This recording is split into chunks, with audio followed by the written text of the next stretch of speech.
Hello everyone, आज की video में हम डिस्कस करेंगे चैप्टर नंबर 5। देखो, हमने चैप्टर फर्स्ट और सेकंड अच्छे तरीके से पढ़ लिया था और थर्ड और फोर्थ को हम बाद में देखेंगे और फिफ्थ चैप्टर को अभी हम पढ़ लेते हैं। देखो, जो फर्स्ट और सेकंड चैप्टर था ये तो हो चुका है, ठीक।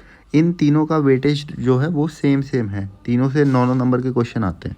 तो हम क्या करेंगे, सबसे पहले फिफ्थ चैप्टर को कंप्लीट करेंगे, उसके बाद इन दोनों को डिस्कस कर देंगे, क्योंकि ये दोनों जो है वो प्रोटेक्शन पे बेसिकली बात करते हैं, different kind of protective schemes पे। तो थर्ड और फोर्थ को हम बाद में देखेंगे, पहले हम फिफ्थ चैप्टर को देख लेते हैं, ठीक। तो इसका नाम है डिफरेंट टाइप्स ऑफ सबस्टेशन, मतलब हमें सबस्टेशन के अलग अलग टाइप को पढ़ना है।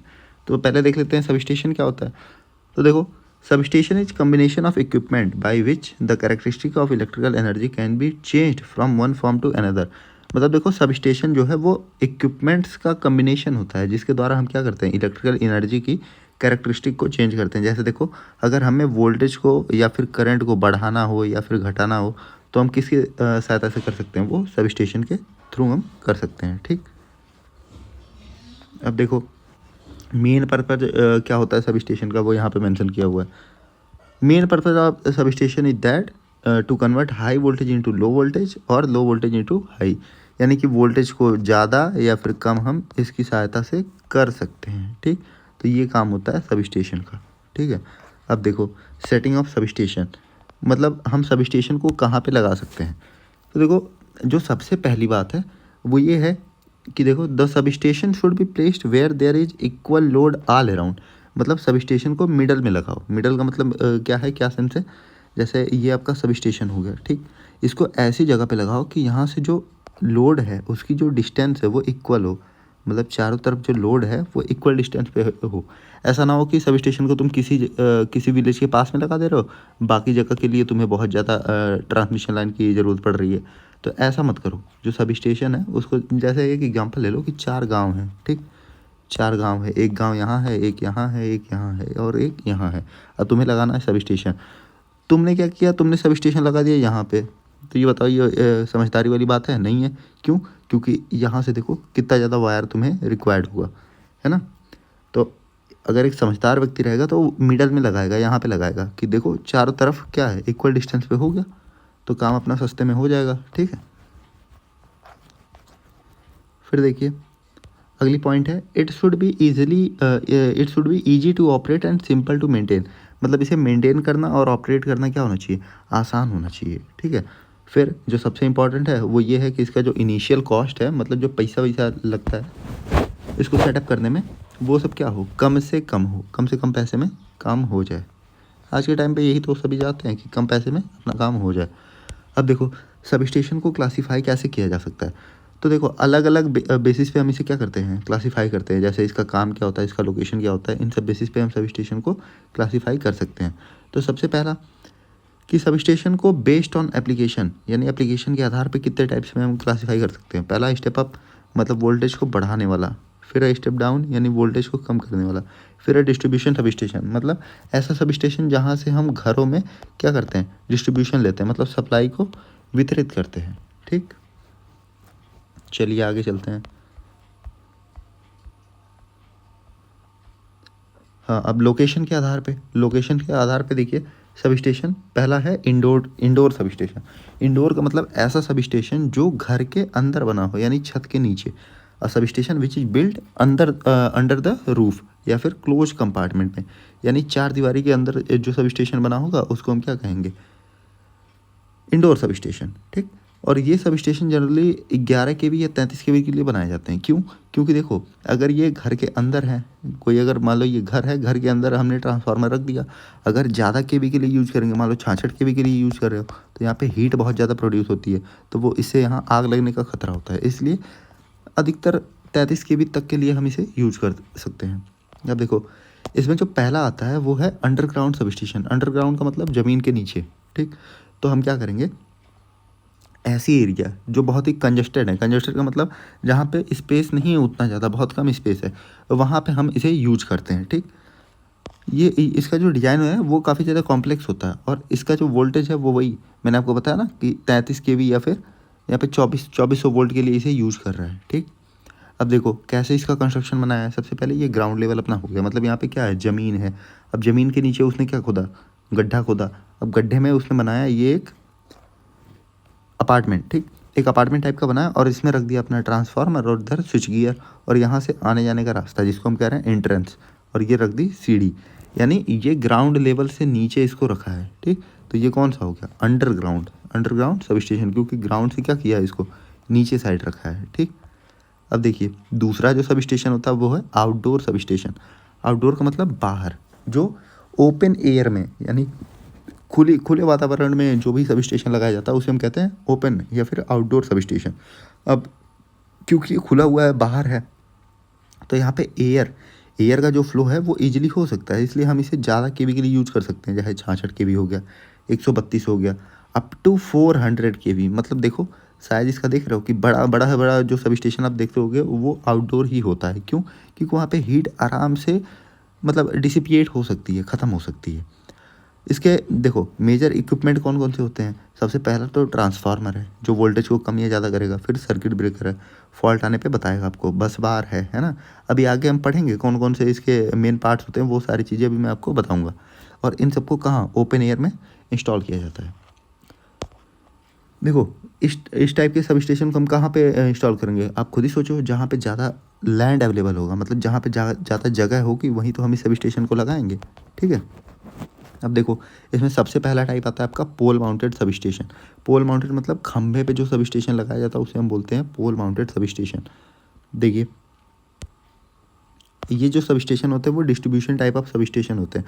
आपके घरों के बाहर देखना, जिस सब स्टेशन मतलब जिस खंभे से आपकी सप्लाई आती है, सीधी बात देखो जिस खंभे से आपकी सप्लाई आती है वही होता है आपका पोल माउंटेड सब स्टेशन। इसमें क्या होता है, कुछ नहीं होता भैया।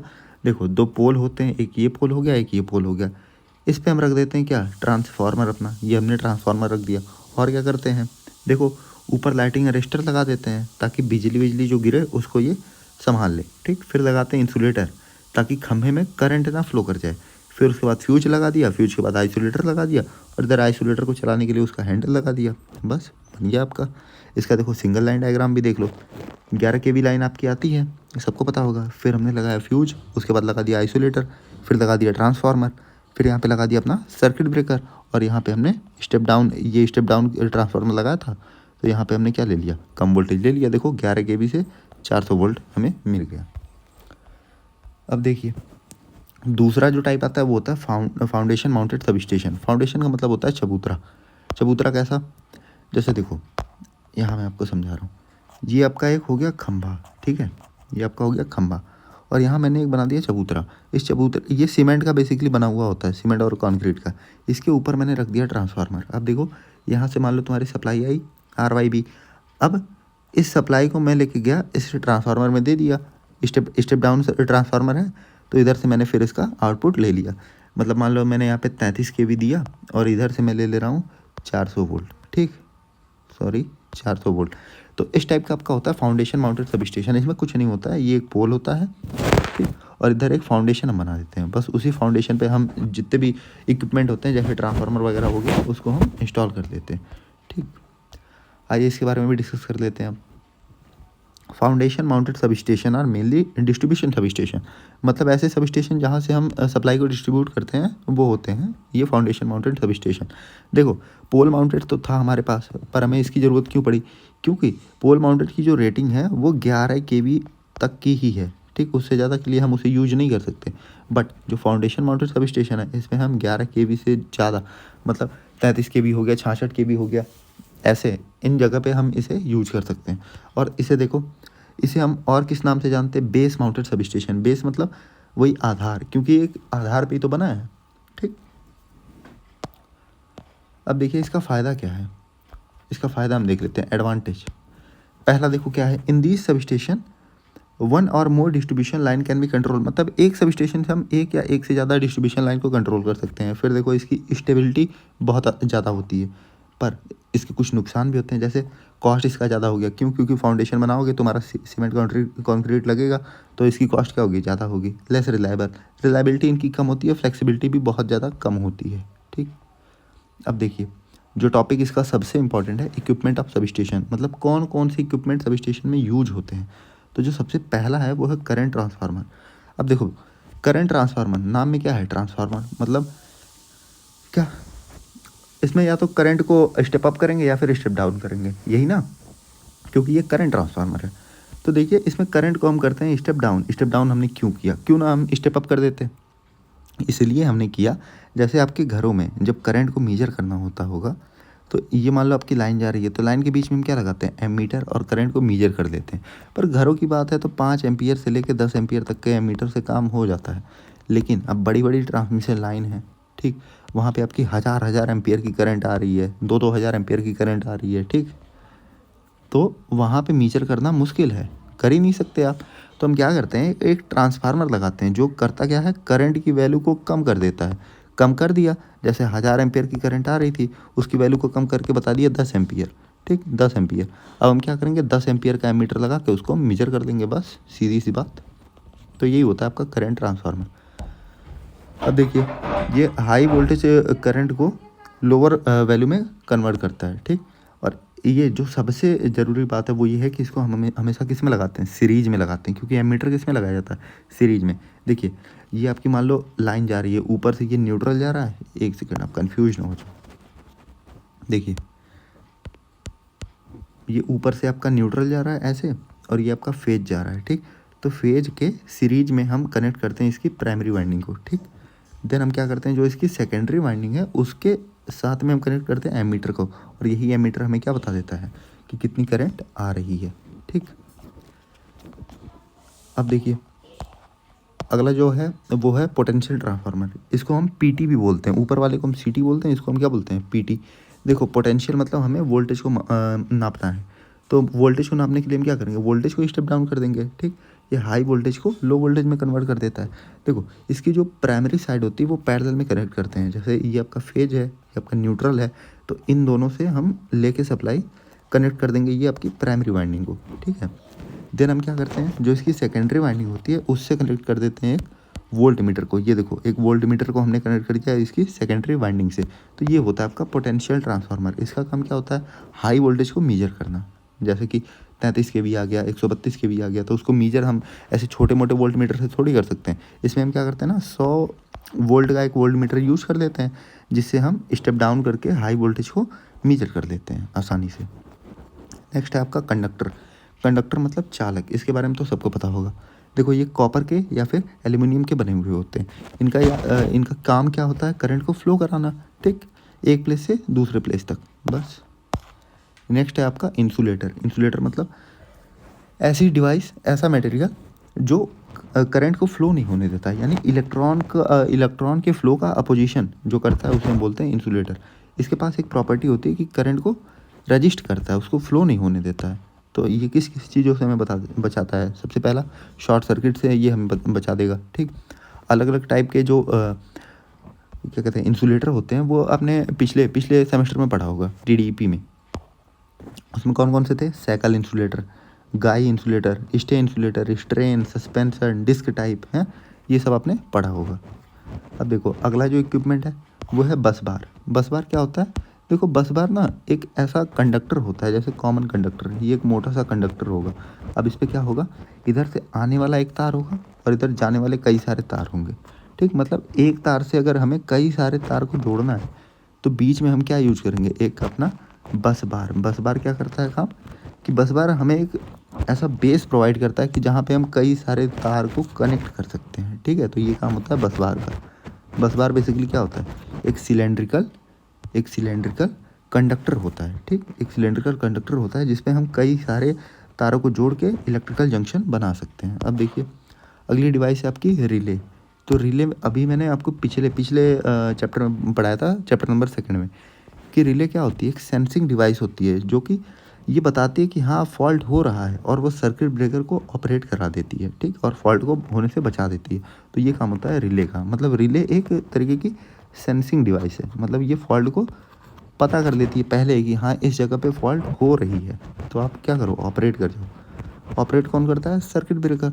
तो उसको भी हम देख लेते हैं यहीं पे, सर्किट ब्रेकर। देखो, सर्किट ब्रेकर क्या है? ये एक आइसोलेटिंग या फिर डिस्कनेक्टिंग डिवाइस है जो कि सर्किट को ब्रेक कर देता है जब भी फॉल्ट होती है। तो सर्किट ब्रेकर क्या करता है ये? फॉल्ट की कंडीशन में सर्किट को ब्रेक कर देता है, मतलब करंट को फ्लो ही नहीं होने देगा और फॉल्ट जब तक क्लियर नहीं हो जाती। ठीक, तो ये थे आपके इक्विपमेंट्स। नेक्स्ट है वेव ट्रैपर। वेव ट्रैपर का देखो क्या काम होता है। जैसे ना पहले के टाइम पे क्या होता था कि टेलीफोन्स हुआ करते थे। ठीक, टेलीफोन हुआ करते थे। अब जैसे मान लो एक सब स्टेशन से दूसरे सब स्टेशन पे हमें बात करनी है, एक ये सब स्टेशन है, एक दूसरा सब स्टेशन है, यहाँ से यहाँ हमें बात करनी है। तो क्या हुआ कि मान लो ये टेलीफोन लाइन जाती थी जिससे बातचीत होती थी, वो कहीं बीच में ऐसे कट गई। ठीक, वो कट गई। अब बात तो हो नहीं पाएगी इनकी, मान लो कोई ज़रूरी काम हो। तो इंजीनियर ने दिमाग क्या लगाया कि जो खंभे जाते हैं एक सब स्टेशन से दूसरे सब स्टेशन तक, उसी में एक हाई फ्रिक्वेंसी की वेव दौड़ा दो, उसी उसी सेम तार में, और उस वेव को ट्रैप करने के लिए एक डिवाइस लगा दो, वेव ट्रैपर। तो जो सिग्नल यहाँ से दिया जाएगा वो सिग्नल यहाँ पे ट्रैप करती थी ये डिवाइस, वेव ट्रैपर। और जो भी यहाँ पे हम बोलते थे वो इस वाले सब स्टेशन पे हमें क्या होता था, सुनाई देता था। और ये काम सेम कंडक्टर के साथ होता था। जैसे जिस जिस कंडक्टर से वो इलेक्ट्रिसिटी जा रही है, उसी कंडक्टर का यूज करके हम क्या कर सकते थे, बातचीत कर सकते थे। ठीक, अब देखो बैटरी का काम क्या होता है, एनर्जी को स्टोर करना, ताकि हम इमरजेंसी सिचुएशन में उस एनर्जी को फिर से यूज कर सकें। ठीक है, फिर मीटरिंग एंड इंडिकेशन इंस्ट्रूमेंट्स, जैसे देखो वाट मीटर हो गया, वोल्ट मीटर हो गया, एम मीटर हो गया, पावर फैक्टर मीटर हो गया, एनर्जी मीटर हो गया, है ना, वोल्ट एम्पियर मीटर हो गया। इन सब मीटर का हम यूज कर देते हैं मेज़रमेंट के लिए। ठीक, तो आज की वीडियो में इतना ही रहने देते हैं, अगली वीडियो में हम आगे का देखेंगे।